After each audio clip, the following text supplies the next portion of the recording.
Hey everybody, Jim here. We're in a Costco parking lot in Merida.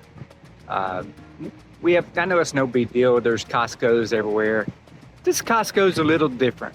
This Costco has something that you can't find anywhere else in the world. World. I'm gonna flip this camera around, let you see it, and y'all enjoy. In the middle of Costco's parking lot, you have this little area here. It looks really pretty garden. There's a person here working on the garden now. But that's not what makes it special. What makes it special is you have a cenote in the middle of the parking lot. You can't go in it, but it's pretty cool. You gotta admit, guys, that's cool. That water looks mighty nice right now to be in it. See ya. Welcome to Hacienda Mucuche. Mucuche is about 45 kilometers outside of Merida. It was built in the 1600s and has a lot of Moorish influence in the architecture, as you can see. What made our money was an agave plant, but it wasn't used to make tequila. It was used for another purpose that made this hacienda wealthy. As you see in this demonstration here, the agave leaf was taken and scraped, and as you see, as he scrapes it, it's going to become more long, stringy fibers.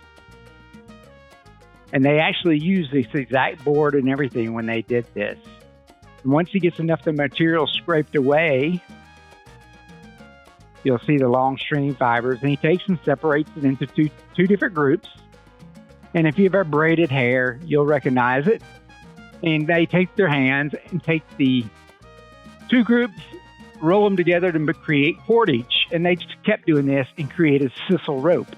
And that's what made Hacienda Mucuche wealthy, was sisal rope.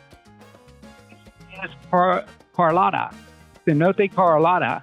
Made this cenote famous was Empress Carlotta of Mexico. Actually swam there in 1865 before she went off to the Paris fashion show, I believe it was. The main cenote is Carlotta, and as you see, it's not that deep of a cenote. Now, there is a canal that's cut between the cenotes. The other cenote is Cenote Azul, and as you can see, we're about to swim out of the Cenote Carlotta and down the path to Azul. What I found fascinating about this was all the ferns and plants that were growing on side of the hills there. The roots, how they reach down into the cenotes. Some of the other cenotes we visited, you could actually see it. There were nothing built there, and trees would actually have roots dipping all the way down from above into the cenote for water. So they used it for like a long drinking straw to draw water up to the plants. It's pretty neat to look at. We were there in November, and it was really warm. The week we were there, I think it was up to about 95, and it was really refreshing to get in that water. It's nice and cool. So if you go during the summer or anything, be sure to hit some of the cenotes. As you can see, there's a trestle up there where the water flows through from different area from the cenote over to a different area of the hacienda. And they've just taken a section of the wall down a little bit so it overflows back in the cenote. So have a waterfall that you get to go under, which is really fun. Bring a bar of soap and some shampoo. I'm just joking because you can't do that in the cenotes. And you can go in. This is a Cenote Azul. As you can tell, it's a non-built up cenote. That's the well from above where they actually used to drop their buckets down in to get the water out of cenotes. They didn't let their neighbors know about the cenotes because they didn't want them to try to steal the hacienda from them because of the water that was there. And while we were there in Cenote Azul, I noticed one section had a lot of light in it, so I swam over to see what was going on. And if you notice, the guy's pushing a life vest, and strapped to the life vest is a drone, and that's what they're using for their video camera. And of course, with a battery-operated light. So it was nice of them to be able to steal some of the light to show you the inside, because, you know, the GoPro does not have good night or dark capabilities. Hope you enjoyed it, and talk to you guys later. Welcome to Uxmal. Uxmal is a UNESCO World Heritage Site. It's the largest and most elegant ruin site in the area. The Pyramid of the Magician is really amazing to see, and equally impressive as the Governor's Mansion and the Nunnery. The majority of the structures you can see today date from the late Triassic of 600 to 900 CE. It contains numerous archaeological groups, which includes pyramids, palaces, and even a ball court. It reaches out about 5.25 miles to the southeast and to other roads going to the other ruins in the area, which makes it a really interesting and large site. Uxmal is located in the western Yucatan off of Highway 261, about 42 miles south of Merida. This site contains a series of Mayan ruins, and I'm not going to try to name all three of them because I'll butcher their names. But you should go see them all. You can climb this ruins. In a tour group, you'll walk up and go see them up close. And as a matter of fact, you'll see a picture here of me standing in the doorway of one of the ruins. It's amazing to see the courtyards and how large this whole area is.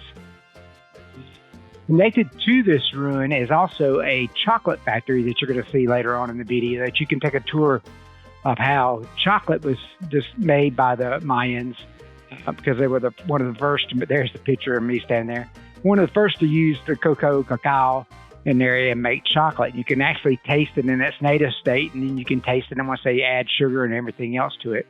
So that's pretty interesting. They also have a wildlife park connected to Uxmal that you can walk through and feed the monkeys and see some of the jaguars and deer that are native to the area.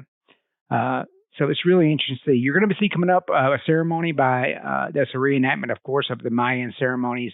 And I'm going to shut up after that and let you hear that. And then at the very end of this video, you're going to see some activities they do on the plaza in downtown Merida.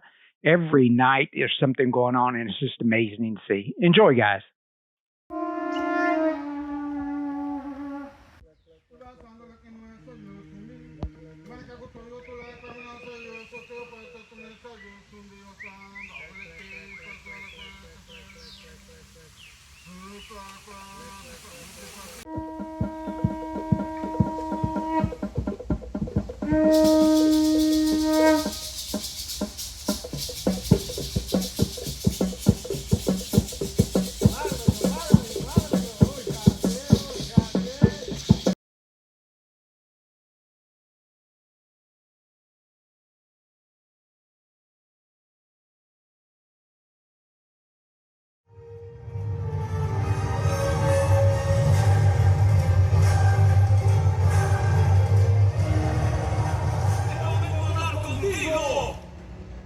¿Y qué tengo yo que hablar con un niño? Lárgate, miserable. Ustedes volvieron la palabra niño un insulto. No me hieren. Somos los dueños de esta tierra, así que no me ofendes. Mira, más vale que sea importante. No tengo tiempo para soportar mugrosos como tú. Habla y déjame dormir. Ahora no tienes tiempo. Es tu conciencia la que no te deja dormir. Miserable. Tengo la conciencia muy tranquila. Vengo a tu casa para que no olvides. Estoy aquí para recordarte lo que